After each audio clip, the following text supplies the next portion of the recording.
بسم اللہ الرحمن الرحیم۔ استاد شاگردوں کی جب کوئی ناگوار بات دیکھے تو واعظ کرتے اور تعلیم دیتے وقت ان پر خفا ہو سکتا ہے۔ ہم سے محمد بن کثیر نے بیان کیا، انہیں سفیان نے ابو خالد سے خبر دی، وہ قیس ابن ابی حازم سے بیان کرتے ہیں، وہ ابو مسعود انصاری سے روایت کرتے ہیں کہ ایک شخص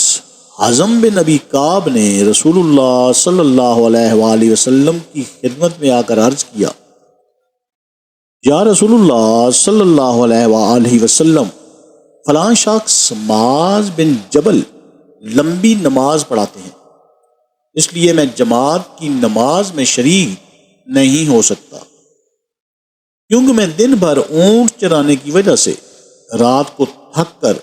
چکنا چور ہو جاتا ہوں اور طویل قرات سننے کی طاقت نہیں رکھتا۔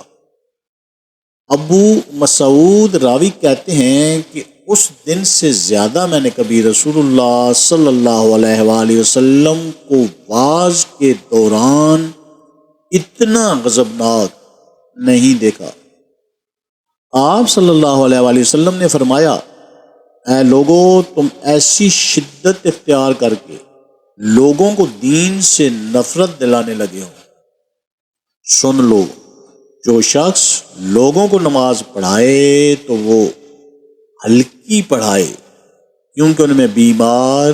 کمزور اور حاجت والے سب ہی قسم کے لوگ ہوتے ہیں۔ اللہ تعالی ہمیں احادیث سے مبارکہ پر عمل کرنے اور اس پیغام کو ہر انسان تک پہنچانے کا ذریعہ بنائے،